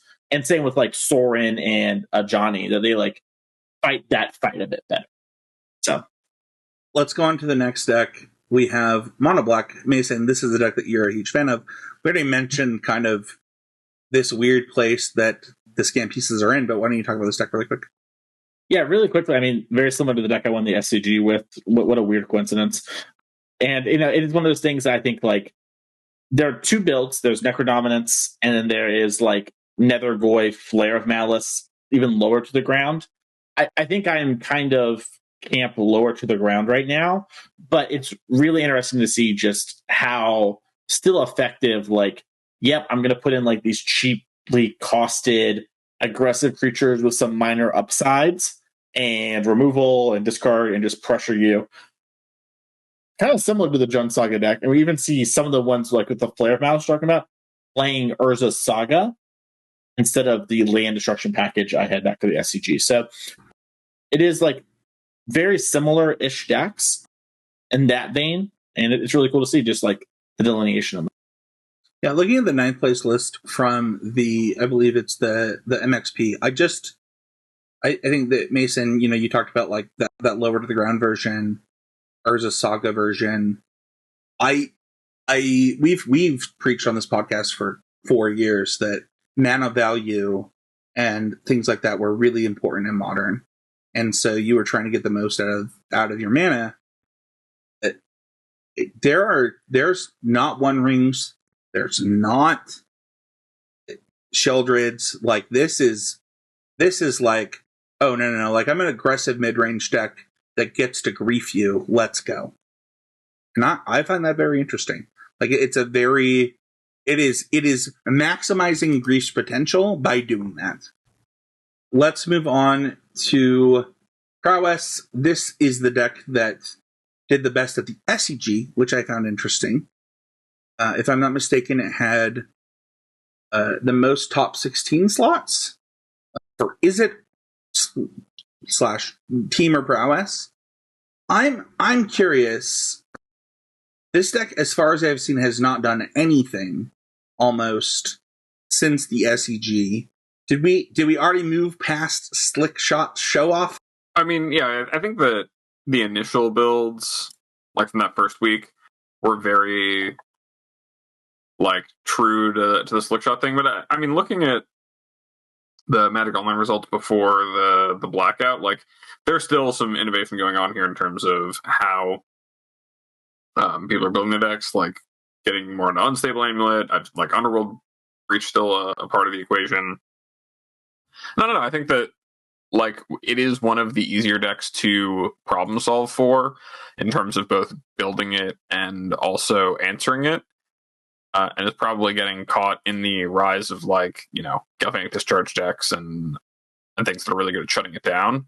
Kind of caught in the crossfire there, but I mean, it's definitely still a deck that's a contender. And like, I think that just as the other decks have gotten faster, it doesn't really have a monopoly on being the fast deck.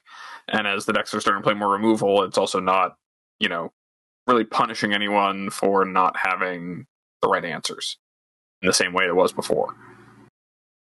Yeah, everyone's kind of converging on lower mana stuff, right? And that's one of the reasons why I talk about Eldrazi maybe being good, right? It's like, everyone's playing 1-2 drops, and I turn to Trinisphere you, you're like, oh, this sucks, And the Prowess deck did really well on the first weekend, I believe, for a few reasons. One, I think it's a solid deck. Like, I don't think Prowess is a bad deck in Modern. I just think the other decks are kind of catching up in a very sort of similar way and are playing these games, and the rest of the format is forcing them to have answers for this stuff. But I also think that, like, in that first week, everyone's still figuring out what they're trying to build, what they're trying to do. And this deck is very good at punishing people. You don't really get to misstep or like not do the right kind of things against this deck and succeed. That plus Aaron Barrich is back. A lot of people don't know from the streets, just Barrich is going to get you on the Prowess decks. And so we saw her put up a double top 8 with, those formats and that thing. So, jokes aside there, I think Prowess is a strong deck. I will not be surprised to see some Prowess at the Pro Tour. I think Prowess is not the deck that you would have me play to save my mother's life, but, be a deck that wouldn't be like, happening with your end of the world. It's just a phrase I use to like express how I strongly feel about decks. Not like this next one, which I would play if I had to. I want to talk about really quickly the disparity between Aaron's deck and the norm, because I was shocked when I was looking at decks before this podcast to not see more mutagenic growth in these decks. What is happening? Why would you... Listen, the mutagenic growth thing was always like a cute trick to me, but it is actually good in this deck, especially when you think about a card like Galvanic, whatever, the energy removal spell. I think it works again. Sorry, not to cut you off, but I think Does it work the other way? Yeah, you're on the wrong end of the exchange there. Like if they have an energy sitting around and they're casting their discard, they choose on resolution. So you're cooked. But yeah, so like I think if anything, like that's been probably the thing that's hurting the deck the most. It's just the addition of Galvanic Discharge shutting off like the power of some of the ways it previously juked the damage based removal. And just the answers being a bit stronger against the prowess threats that previously were just like, oh, you're dealing 3, well, I'll cast 2 spells, like I'll ult you, flashback a lava dart, my Swift Spear lives. My turn, all right, cast 2 more spells, attack you for 3. Like, that's not a play pattern that exists in the same way with Discharge in the I format. still wonder if I stand by my statement that there are not enough mutagenic growths in these decks. Abe brought up the Discharge point, and I think the other thing that really happened is Fury left, which was, I think, might have been a bit of a holdover, where before that card was so good against Fury, where it was just like a 0 mana way to trigger prowess, which was sometimes enough. Like, just trigger prowess was enough sometimes to stop Fury, let alone like, okay, you target this one for 3 and this one for 1. Well, I will mutagenic growth, and now everything lives. And as the battlefield gets more clogged up, I think having more burn in the case of the Boros builds, or better selection and answers in the case of the Izzet builds, is very appealing. But I do think there's a world where having mutagenic growths makes sense, especially if you think Slickshot Show Off is like the reason to play the deck. Because there it's just kind of like a 0 mana Boros Charm so often. Nothing's blocking that card really in Modern. And you're just like, Boros Charm you, Boros Charm you, Boros Charm you, actual Lightning Bolt you hit. And you're just like, oh, I just took 13? I guess I'm dead? And that is like really big. So I think there's something to it. I'm really glad we had this conversation because it makes me think about like where my head is at for Modern right now a little bit differently. I think this deck is interesting. I think that it had like a really strong start to the format as people tried new cards, as aggro decks often do. And, I'm curious to see where it goes from here. The next deck, just to talk about really quickly, is Living End. This is a deck that is in the weirdest position I think it's been in a long time. Mason, take it away. Yeah, I mean, Living End is a deck that, honestly, I think is, and Spencer, we've been said line together, it has not hit its final form, which I know I'm joking around with it a little bit. I do think it's very important. But I think there's such a habit that, like, in the first 2 weeks, people are like, this is what happens. And after the first 2 or 2, we're not doing our episode before. We're going to do a check-in a couple weeks after it. But, like, I promise you that it's not the final form of these decks. I think Sink into Stupor is all these decks are really adopted so far. And they're kind of just saying, like, hey, I don't think you're playing the hate that you used to, because I'm not really a thing. I'm trying to exploit that more than anything. When in reality, I think they can play a lot of these MDFC cards, really, up their ability to use cards like Grief and Subtlety and Force Negation and overwhelm people. And we're seeing only Sink into Stupor so far, which has been a premium sort of way to, like, up your land count and be an answer for sideboard hate cards, and then sort of just, have a little extra utility in the main. And the deck is just trying to exploit a hole of, like, this isn't something people are fighting over. I'm going to try to just put a bunch of power in play. And it is still doing good at doing its thing. Losing Bout Outburst, it's not like it's made up for that. Like, that losing that play pattern, end of turn outburst attack kill you is massive, but it's still good. When I said interesting, one of the things I want to talk about is there are only 64 recorded matches for MTG decks because of the Moto problems. Living End coming with a 52% win percentage. And that's with a lot of zeros on the board. I am always like anti-Living End guy. I never believe it's the right time. And then I'm wrong, every 4 months. It might be Living End time. Like, it legitimately might be Living End time, maybe. Like, I think that, its good matchups are probably so good right now. And its, like, medium matchups are probably so winnable right now that it might be time. Yeah, I mean, I think it just gets a lot of advantage from people trying to adapt to all the things that are new that are happening around it, while also being close to a final form from having so much work done on it in the Violent Outbursts, while playing by the same rules, right? It's able to use the forces and stuff in pitch elementals, so it's already on that playing field. But if you're someone who, right, if you have Living End in your wheelhouse and you're not really sure how to navigate the upcoming, everything's new and scary and I don't know what to do all the time, what do I play? Like, if you have Living End in your wheelhouse, you have the deck, it's a very, very solid choice right now. I think it's like one of the ones that easily falls into that. Let's move on to Zoo as the deck that continues to put up results, is I guess what I would say. Abe? Yeah, I mean, again, this is kind of in the same vein as Living End, of like, it was doing its thing really well, right? Leyline and Scion are still like are still a powerful opening, although it's done certainly quite a bit worse, as it's not really in a spot to adapt to the things that have changed in the format. I do see like there's some lists playing like some Flage and trying out different things and changing the way they're built, but I think that just so much has changed about the way the format is being engaged with and like the terms on which games are played that it's hard to imagine. Like, I think this deck has fallen quite a bit from being like, okay, it's begrudgingly one of the best decks you can register if you're not sure about anything else, and it has its best like nut draws, but the games aren't really about that so much anymore. There's a lot more going on. Having a Scion of Draco with Leyline is not relevant in a world where there's so many combo decks that are just like pushing past all that. To its benefit, though, that does mean that like things like Stubborn Denial have actually increased in value in a lot of ways. And it makes me wonder if there are like other Scion, Stubborn Denial, Leyline decks that maybe are better suited for the format than like the traditional Zoo version that ended up being the best coming out of like that time where like that was all we had the Murktide version, we had the Grief version, we had the Zoo version, you know what I mean? Like, I think that there are other ways to build this deck, and obviously like Zoo is the one that won out, quote unquote.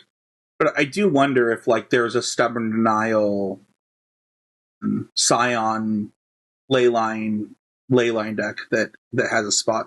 I do think it's weird where Stubbs is really good against one of the premier combo decks and really medium to minus against the other, and that is an awkward place to be because like being able to stop the cords is good from Nadu, but they get the Shukos down so early. It's just a weird place. One thing we didn't mention is Nadu is one of the like 3 decks in Modern that gets to go Urza Saga on 1 and it'd be the right play, and that is like a really huge benefit. Yeah. Let's talk about Goryo's. This deck put up some results in paper, but is not putting up results on Moto.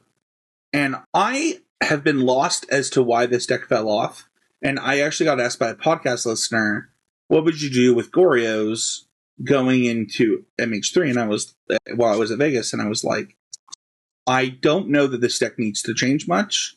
I think it is doing one of the most powerful things in Modern. And it's hard. What needs to happen is because it's a control combo deck, the things that need to change are just how does the metagame adapt, and then what do I do? And I think that often when players are playing a control combo deck, they're thinking like, how can I combo faster? How can I gain an advantage here? When the real advantage that you're really trying to gain is making sure that you have the right answers at the right time, so that when you do combo off like this deck does, it's not a true combo, but like that the game does in fact close for you. Abe or Mason, do you guys have any thoughts as to why this fell off?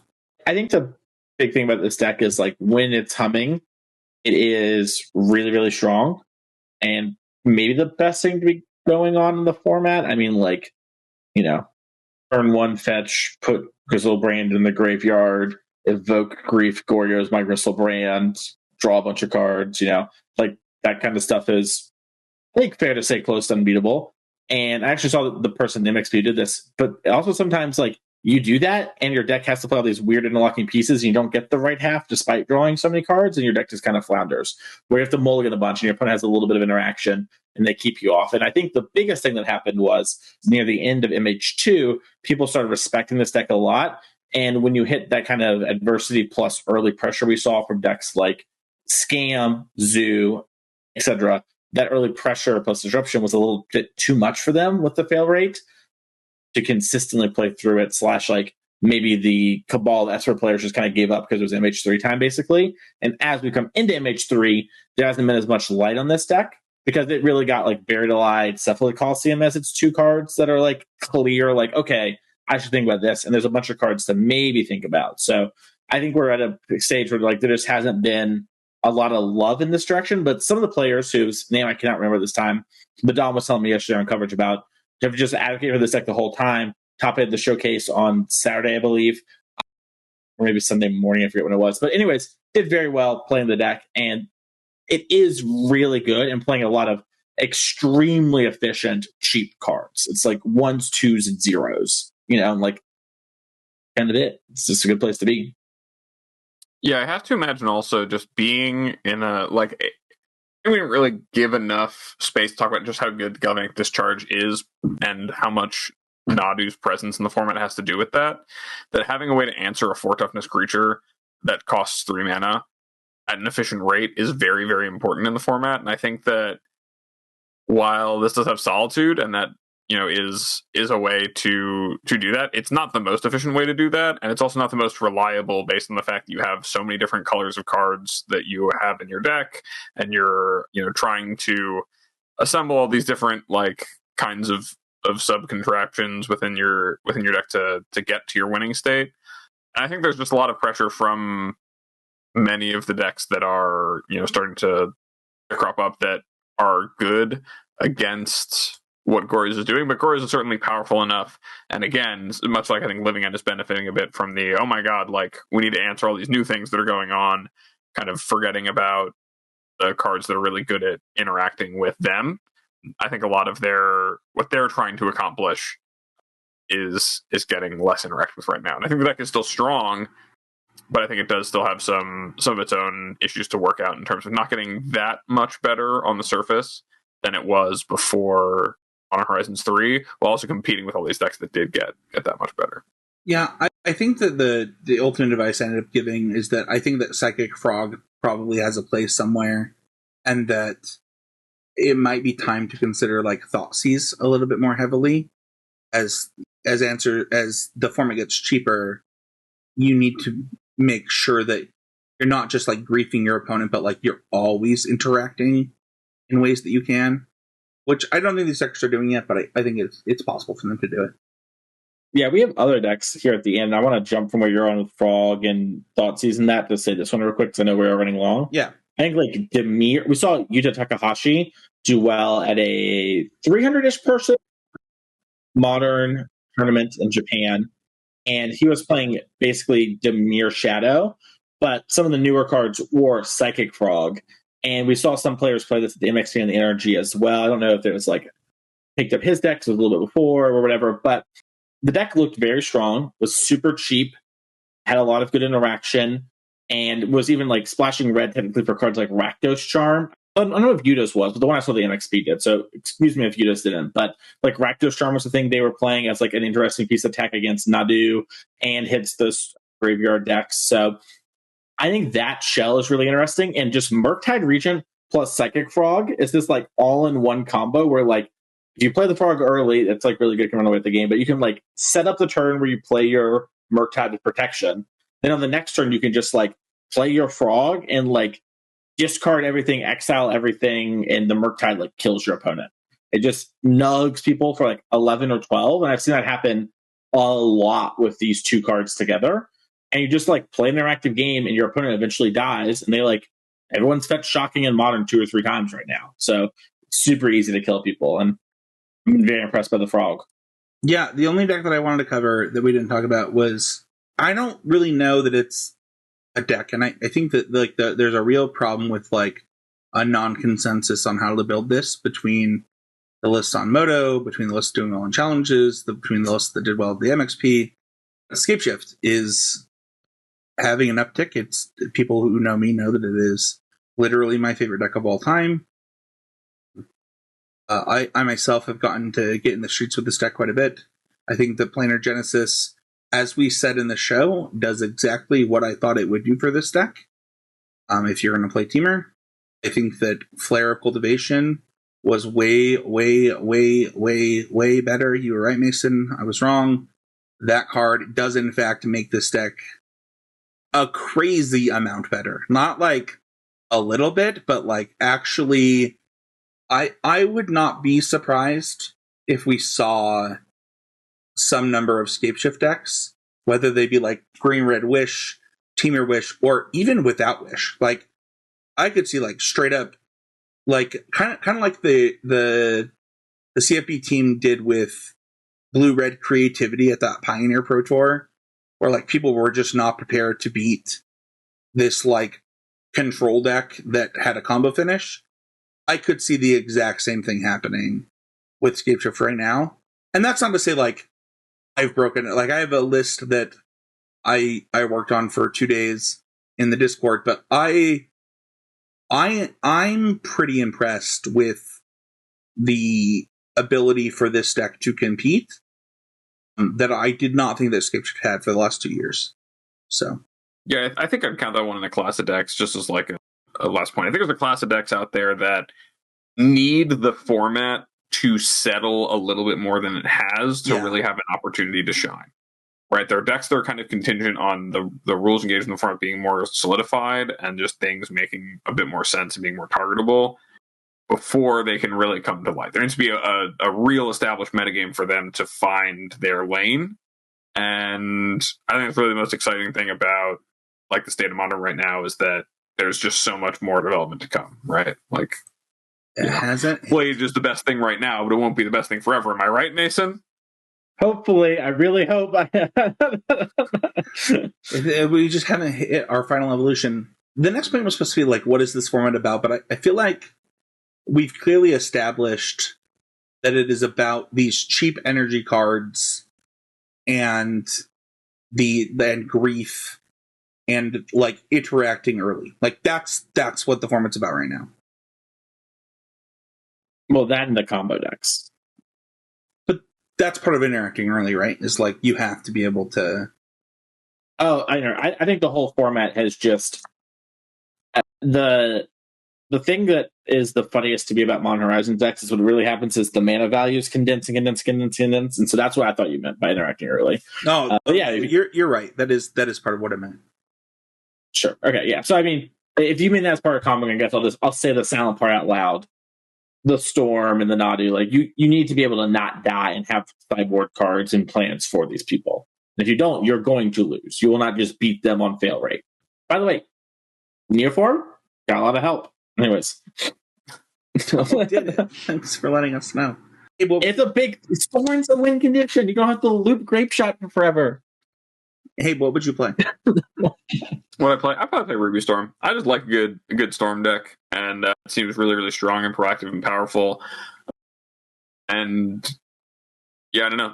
There's just a lot to like about the deck in terms of its resilience and ability to like set up against decks with a lot of interaction, as well as the ability to just kind of like drag race and power through the other fast decks. What about you, Mason? I think that I honestly am pretty torn between two things. The first is just Eldrazi, just like the colorless lands. That package of cards seems so good to me, but I'm really worried about how to beat the Nadu Storm stuff. But that's what I'm playing a lot of. And live for the 5-0 after this podcast, so we'll see if I get there. But the other thing is just like interactive red-white cards, and I don't know if that should be complemented with blue or be more prisony.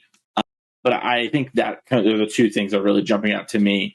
If I wasn't going to play like one of the combo decks, which I maybe would have had to play the Pro Tour, but these are the two things jumping out to me right now. What about you, Spencer? I have looked a lot at Modern the last couple of weeks, and I've kind of landed on things that I want to try, being Scapeshift, Prowess, and Murktide. Weird. All decks that Spencer has really loved in the past. Murktide is really interesting to me in that we have a lot more cheap spells and things that enable that. And outside of Merfolk, not a lot of things punishing mana right now, which also interests me. So that's kind of my head. Like, gun to my head, I would probably end up playing some kind of Prowess deck right now, just because I've played it across 4 formats and have a lot of experience. But yeah, I think that there's room for Murktide and Scapeship to exist in this format that interests me. But we'll talk about it in the bonus episode. If you're Patreon, you can get access to that. Patreon question this week comes from Austin. Austin said, "You can be. By the way, if you're Patreon $5 or more, you get access to the Patreon question. You can post one. Is there a card that you love, not because it's a great Magic card, but because it has special significance to a time in your personal Magic journey? For example, my favorite card is Psy Master Thopterist, because it was a rare I drafted for the first time in 3-0 the draft. What card what is that card for each of you, and why? Abe, go ahead." Yeah, for me, the answer is, and probably always will be, Soulfire Grandmaster. I love playing with that card. I think it's a really cool card and also somewhat of a great Magic card.